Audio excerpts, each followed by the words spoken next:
देव पटेल। राधे राधे।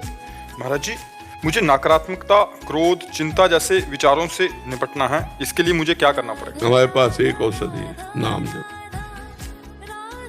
अगर डिप्रेशन से ना हटा दे तो हमें बता देना। अगर बड़े से बड़े प्रतिकूल परिस्थितियों में आप मुस्कुरा के ना निकल जाओ तो बता देना। अभी पीछे बैच में यही बच्चा एक बैठा था, इन्हीं की अवस्था का होगा। इतनी सुंदर स्थिति, केवल उसने अपनी स्थिति बताई, बच्चों सामने बैठा था तो देख भी रहे थे। केवल नाम जप, अच्छे आचरण, पवित्र व्यवहार, नई अवस्था है, बहुत अच्छा संभला हुआ बच्चा है। अगर हम भजन करेंगे सब कुछ हो जाएगा। जब हिंसक प्रवृत्ति करने वाला व्यक्ति, बहुत लाखों लोगों की हिंसा करने वाला, सीधे राम नहीं बोल पा रहा था, मरा मरा जब बोला तो सिद्ध हो गया। तो हमें विश्वास करना चाहिए कि भगवान के नाम में अपार सामर्थ्य है। हम नाम जप करें, पवित्र आचरण, पवित्र भोजन, पवित्र व्यवहार, अभी सब ठीक हो जाएगा। तुम चाहे और जो कुछ कर लो, नाम जप ना करो, कुछ नहीं होने वाला। करके देख लो। नाम मूल है भगवान का भजन। अगर भजन नहीं है, तपस्या नहीं है, तो सब बकवास है। चाहे जितना उपदेश दे लो, चाहे जितना उपदेश सुन लो, वो केवल पैसा कमाने का जरिया हो सकता है, लेकिन जीवन बदलने वाला नहीं हो सकता। जीवन तभी बदलेगा जब आप में भजन हो, आप में तपस्या हो, तभी जीवन बदल सकते हो, दूसरों का भी और अपना भी। तो नाम जप करो, खान पान सही रखो, कोई नशा न करो, और ये जो आजकल चला है गर्लफ्रेंड बॉयफ्रेंड, ये गंदी बातें मत करो, सब ठीक हो जाएगा। अंशु शर्मा जी, जम्मू कश्मीर से। राधे राधे महाराज जी, आपके चरणों में कोटि कोटि प्रणाम। गुरुदेव, ये तो हमने देखा है कि योग मार्ग से प्रेम मार्ग की और कई संत जन आए। क्या ऐसा संभव है कि कोई प्रेम मार्ग से योग मार्ग की ओर आकर्षित हो? कभी नहीं, कभी नहीं। सांख्य योग, अष्टांग योग, कर्म योग, भक्ति योग, इन सब का फल है प्रेम। कबीरदास जी कहते हैं, पोथी पढ़ी पढ़ी जग मुआ, पंडित भया न कोय, ढाई आखर प्रेम के पढ़े सुपंडित।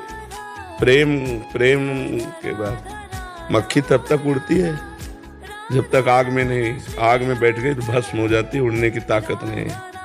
तो प्रेमाग्नि है, प्रेमाग्नि के आगे आज तक एक भी नहीं कि प्रेम का पथिक कहीं और गया। सब जगह से समुद्र में सब नदियां समा जाती है, लेकिन समुद्र कहीं नहीं जाता। ऐसे प्रेम समुद्र है, और सब नदियां साधन है।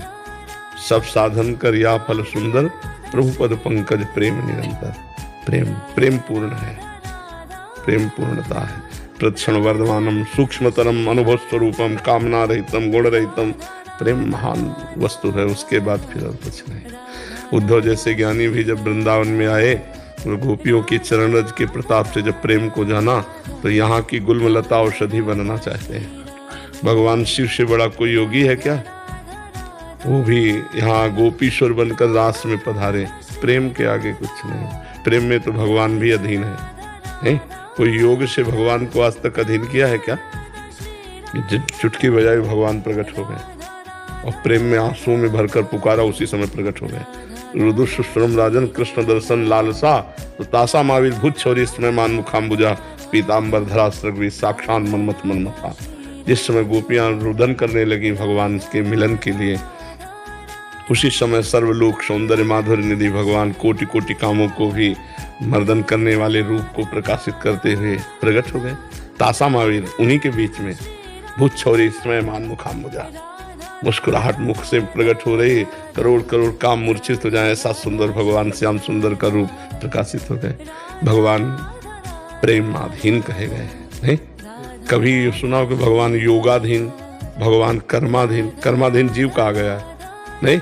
भगवान ज्ञानाधीन ऐसा नहीं कहा गया, भगवान प्रेमाधीन है, और उन्हीं भक्तों के अधीन इसीलिए कहा गया भक्ताधीन। हाँ, प्रेम, प्रेम ही एक ऐसा है जो अजित को जीत ले, अखिल कोटि ब्रह्मांड नायक को भी अधीन कर ले। वो प्रेम ही है, दूसरा कोई नहीं है।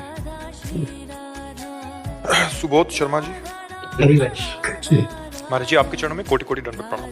महाराज जी, गीता में ये देह कहा गया है कि ये देह जैसे पुराने वस्त्रों को त्याग कर नए वस्त्र धारण कर लेता है। ज्ञानी पुरुष, अज्ञानी नहीं, ज्ञानी पुरुष। हाँ वैसे ही ये देही पुराने शरीरों को त्याग कर नए शरीर धारण कर लेता है, पर पुराने वस्त्र त्याग कर नए वस्त्र धारण कर लेने पर दुख नहीं होता, अपितु खुशी होती है। जबकि पुराने शरीर को त्यागने पर दुख होता है तथा नए शरीर की। हम इसीलिए बीच में बोल दिए थे, ज्ञानी पुरुष के लिए बात है, अज्ञानी की नहीं, क्योंकि अज्ञानी आसक्त चित्त होता है इसलिए उसे दुख होता है, और ज्ञानी वैरागी होता है स्थूल शरीर से भी, सूक्ष्म शरीर से भी और कारण शरीर से भी, तभी तो ब्रह्मबोध संपन्न महापुरुष कहा जाता है।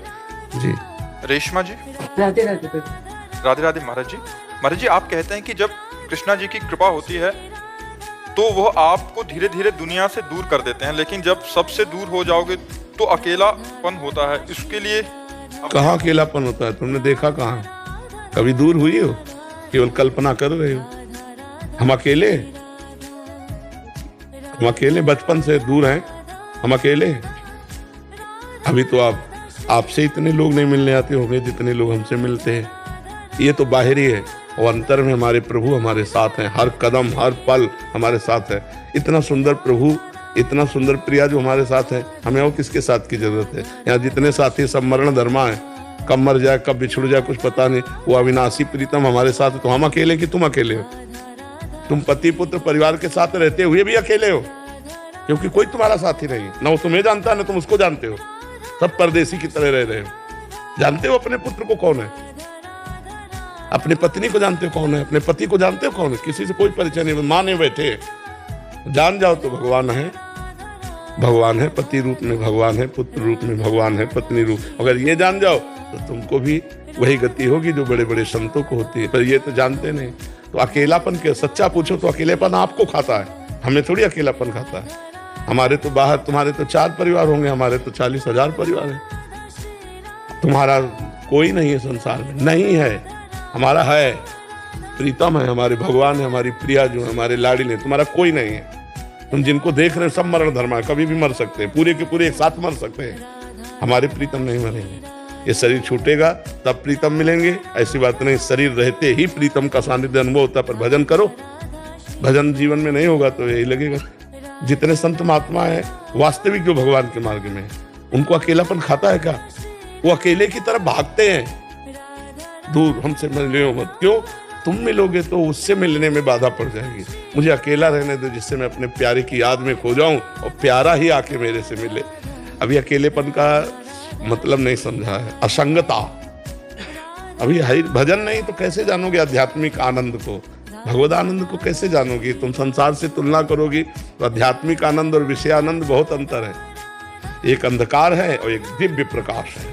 तो अंधकार से सोचोगी तो फिर, अब जैसे बचपन से हम घर से निकले थे, किसी का प्यार नहीं मिला, क्योंकि 13 वर्ष की अवस्था में घर से निकले, तो हम क्या प्यार के भूखे हैं?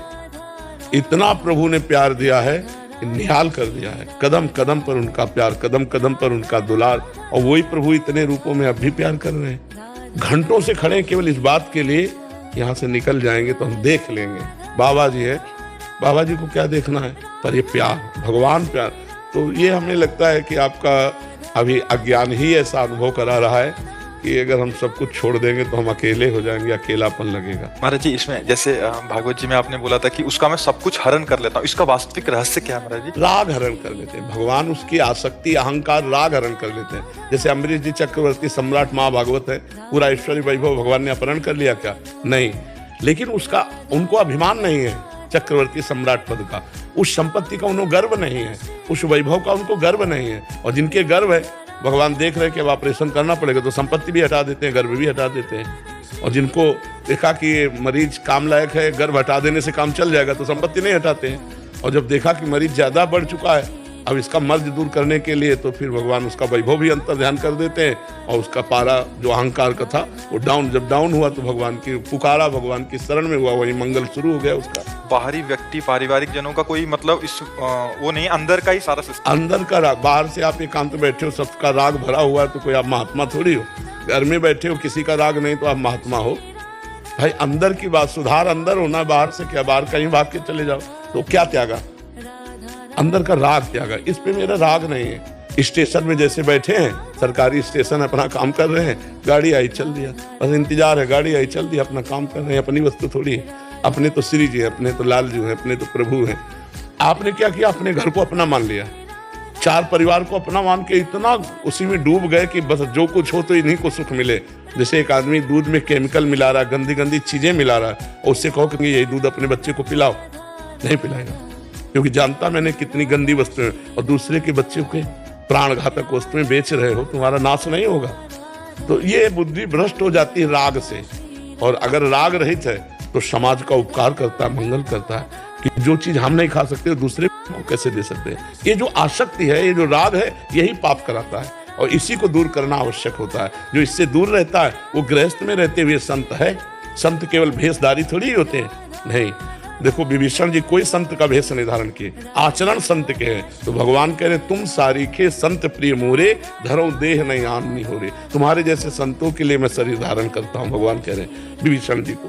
तो आचरण प्रधान संत, संत मतलब आचरण। अगर कहीं भेष भी है और आचरण भी है तो सोने पे सुहागा समझो, सोने पे सुगंध समझो। और भेष है आचरण नहीं तो काल नेमी राक्षस वेश धारण किए था, आचरण नहीं थे, हनुमान जी ने मार डाला था। अगर वेश नहीं है और आचरण है तो वो संत है, वेश है और आचरण है तो फिर क्या कहना है, जगत गुरु है। अगर वेश है आचरण नहीं तो असंत है, वो संत केवल वेश धारण मात्र से नहीं हो जाता। जी पीयूष झा जी बिहार से। महाराज जी आपके चरणों में दंडवत प्रणाम। महाराज जी अगर मैं एक आत्मा हूँ और आत्मा का परमात्मा से संबंध, पहले अगर ही शब्द हटा दो, अगर संशयात्मक शब्द है। अगर नहीं, अगर भी मतलब होता है माना कि मैं एक आत्मा हूं, नहीं है, हम आत्मस्वरूप, हम देह थोड़ी है। पहले इसका ऑपरेशन कर लियो अगर का। मेरा टेबल, मेरी घड़ी, इससे प्रतीत होता है मैं घड़ी नहीं हूं, मैं टेबल नहीं हूं। समझ में आ गया? मेरा हाथ, मेरा पाँव, मेरा आंख, मेरा कान, में पूरे ढांचे को क्या कहा जाता है? मेरा शरीर नहीं कहा जाता। जो मेरा है वो मैं नहीं हो सकता, मतलब शरीर नहीं है यहाँ। अगर शब्द हटाइए, अब अंदर घुसिए इसके। मेरा मन, मेरी बुद्धि, मेरा चित्त, मेरा अहंकार, ये अंतःकरण चतुष्टय, मन बुद्धि चित्त अहंकार, और मेरी इंद्रियां, मतलब जो मेरा है, मेरी है, वो मैं नहीं हो सकता। मतलब ये सूक्ष्म शरीर भी मैं नहीं। मेरा स्वभाव, ये कारण शरीर है, तो स्वभाव भी आप नहीं है। अब मान गए ना? समझ में आ रहा है कि नहीं? आप कभी मैं स्वभाव हूं बोला क्या? इसका मतलब ये आपके हैं, तो आप कौन है? आप आत्मा है। समझ रहे ना? अगर मैं आत्मा हूं, इस शब्द का खंडन, आप आत्म स्वरूप हैं। इस बात को समझ रहे ना? अब आगे बोलिए। महाराज जी मैं एक आत्मा हूँ और आत्मा का परमात्मा से संबंध है। आत्मा ही परमात्मा है, संबंध नहीं है। यही तो भ्रम है, संबंध नहीं है, वो परमात्मा ही है। तुम अपने को अलग इस रूप के कारण देखकर मान रहे हो। आपने देखा है क्या उस आत्मा को? जो तुम हो तो कभी मिले हो अपने से? नहीं मिले। उसके लिए साधना की जाती है, उसके लिए तपस्या की जाती है, तब शरीरों का राग नष्ट होता है अपने स्वरूप। तो जो अपना स्वरूप है, तो जानत तुम्हें तुम्हें हो जाए, सोई जाने जे देह जनाई, और जानत तुम्हें तुम्हें वो भगवत स्वरूप ही था, भगवत स्वरूप ही है, भगवत स्वरूप हो जाएगा।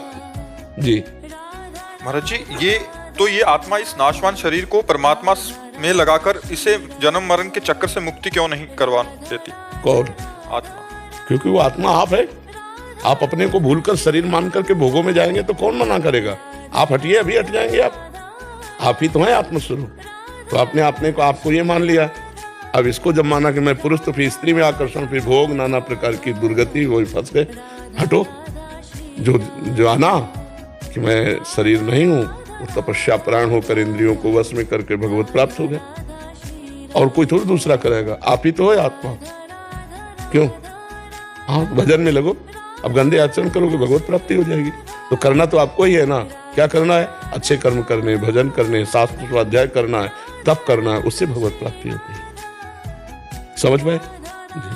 शैलेंद्र कुमार जी बरेली से। राधे राधे महाराज जी। महाराज जी मुझे ये जानना है कि कर्म और भाग्य में क्या रिश्ता है? जब हम किसी चीज, पूर्व एक एक शब्द का उत्तर लो तो अच्छा रहेगा।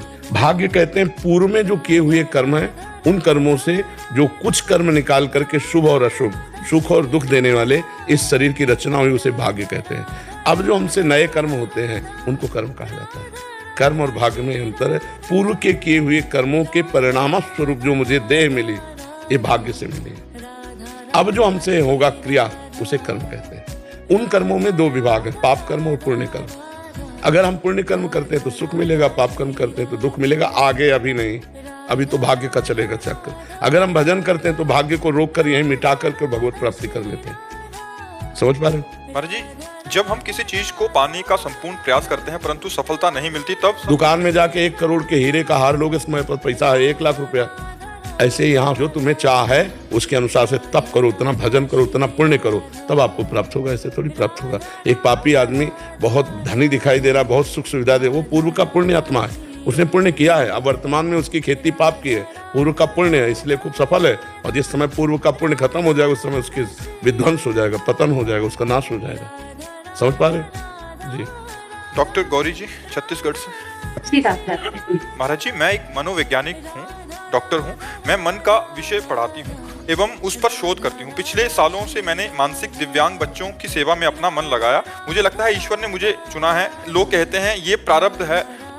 तुम जो महाराज जी कहना चाहते हैं कि लोग कहते हैं कि तू महापापी है, तब तेरे कोई ऐसियों की सेवा का मौका मिला है। तो महाराज जी कहना चाहते हैं कि ये तो मेरा प्रारब्ध है या महापाप कोई मेरे द्वारा बना? भगवान ने कृपा की है आपको ऐसे लोगों की सेवा में तत्पर करने के लिए। आप उनको ऐसे वाक्य बोलिए जिनसे उनकी निगेटिव सोच खत्म